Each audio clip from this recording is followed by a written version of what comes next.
வணக்கம் தலைவா, அனைவருக்கும் இனிய வணக்கம். இன்னைக்கு நாம இந்த வீடியோவில் இதை பற்றி பார்க்க போகிறோம் அப்படின்னு பார்த்தீங்கன்னா, டிஆர்பி மற்றும் பள்ளி கல்வித்துறையில் வந்திருக்க முக்கியமான தகவல்களை பற்றி இந்த வீடியோவில் முழுமையாக நம்ம பார்க்கலாம். ஸோ நம்ம சேனலுக்கு புதிவராக இருந்தீங்கன்னா subscribe and bell on set பண்ணி வச்சுக்கோங்க. நம்ம சேனலில் வர அப்டேட்ஸ் எல்லாமே மிஸ் பண்ணாமல் இருக்க இது மிகவும் அவசியங்க. ஆசிரியர் பணிக்கான போட்டித் தேர்வுக்கு ஆர்வம் குறைஞ்சிருச்சுங்க. ஸோ ஆர்வம் குறைஞ்சதுனால என்ன ஆயிடுச்சு அப்படின்னு பார்த்தீங்கன்னா, யாருமே பார்த்தீங்கன்னா பெருசாக போட்டித் தேர்வுக்கு கான்சன்ட்ரேட் பண்ணுறதில்ல. அந்த ஆர்வம் குறைந்ததுனால நிறைய பேர் பார்த்தீங்கன்னா ஒரு தேர்வுக்கு போட்டி போடுறாங்க. வேக்கன்சிஸும் கம்மியாக இருக்குது. இதை பற்றி தான் நாம் இந்த வீடியோவில் முழுமையாக நாம் பார்க்க இருக்கோம். ஸோ டிஆர்பி, யூஜிடிஆர்பி, டெட்டு சம்மந்தமான மெட்டீரியல்கள் அனைத்துமே இலவசமாக பெறணும்னா நம்ம சேனலை சப்ஸ்கிரைப் அண்ட் பெல்ல கிளிக் பண்ணி வச்சுக்கோங்க. ஆசிரியர் பணிக்கான போட்டித் தேர்வுக்கு ஆர்வம் குறைந்திருக்கு. அரசு பள்ளி பட்டதாரி ஆசிரியர் பதவியில் வெறும் 2582 காலி இடத்திற்கு 41,000 பேர் மட்டுமே விண்ணப்பித்துள்ளனர். ஒரு காலி இடத்திற்கு 16 பேர் போட்டியிடும் நிலை உள்ளது.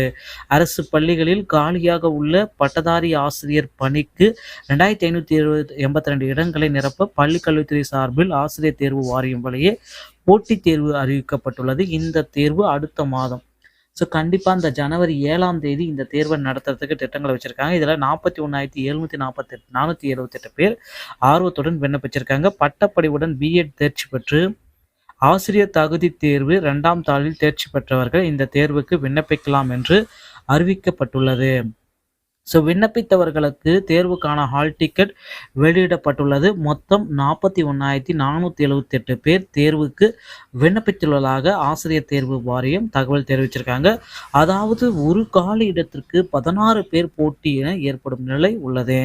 ஏற்கனவே 5,000 பட்டதாரி ஆசிரியர் பணியிடங்கள் தற்காலிக ஆசிரியர் நியமனம் மேற்கொள்ளப்பட்டது. இதற்காக 1.5 லட்சம் பேர் அந்த தற்காலிக ஆசிரியர் பணியிடத்துக்கே அவ்வளோ பேர் விண்ணப்பிச்சாங்க. ஆனால் இதுக்கு பெரியதளவில் போட்டிக்கு ஒரு ஆர்வமே இல்லாமல் இருக்காங்க அப்படின்று சொல்ல வராங்க. ஸோ அதே போல் ஆசிரியர் வேலை பார்க்க பிஎட் முடித்து 2 லட்சத்துக்கும் மேற்பட்ட பட்டதாரிகள் காத்திருக்கின்றாங்க. இதை கணக்கிட்டால் போட்டித் தேர்வுக்கு விண்ணப்பத்தவர்களின் எண்ணிக்கை மிக மிக குறைவு. ஸோ ஆர்வம் குறைந்தது. 2013 ஆசிரியர் தகுதி தேர்வில் தேர்ச்சி பெற்ற இடைநிலை மற்றும் பட்டதாரி ஆசிரியர் நலச்சங்க தலைவர்கள் கபிலன் சின்னசாமி கூறியதாவது, இதுவரை 1.5 லட்சம் பேர் மட்டுமே ஆசிரியர் தகுதி தேர்வில் தேர்ச்சி பெற்றுள்ளனர். அவர்களில் பலர் மீண்டும் மீண்டும் தேர்வு எழுதியவர்கள் ஆவார். ஏற்கனவே பார்த்தீங்கன்னா 10 ஆண்டுகளுக்கு முன்பு தகுதி தேர்வில் தேர்ச்சி பெற்றவர்கள் ஆசிரியர் வேலை எதிர்பார்த்ததை 40 வயது தாண்டி விட்டாங்க. இந்த நிலையில் ஆசிரியர் பணிக்கு புதிதாக போட்டித் தேர்வு எழுத வேண்டும் என அறிவித்துள்ளதால் அதற்கு பயிற்சி பெறும் நிலையில் நாங்கள் இல்லை. இளைய தலைமுறையினருக்கு நாங்கள் வழிவிடுறோம். ஆசிரியர் பணிக்கு ஆர்வம் குறைவாக உள்ளது அப்படின்றத ஓப்பன் அவுட் பண்ணிட்டாங்க. ஸோ இனி வரும் காலங்களில் இந்த நியமன தேர்வு அந்த இதை அதற்கு ஒரு போட்டித் தேர்வை தள்ளுபடி பண்ணும். அதை நீக்கிட்டு டெட்டில் பாஸ் பண்ணாலே போதும், அவங்களுக்கு பணி கொடுக்கலாம் அப்படின்ற அளவுக்கு இந்த 149 ஜிஓவை நீக்கிறதுக்கு உண்டான ஆணைகளை விரைவில் பிறப்பிப்பாங்க அப்படின்றத எதிர்பார்க்கலாம். ஸோ தேர்தல் வாக்குறுதிகளில் குறிப்பிட்ட மாதிரி 149 ஜிஓ விரைவில் தள்ளுபடி செய்யப்படும் நம்ம எதிர்பார்க்கலாம்.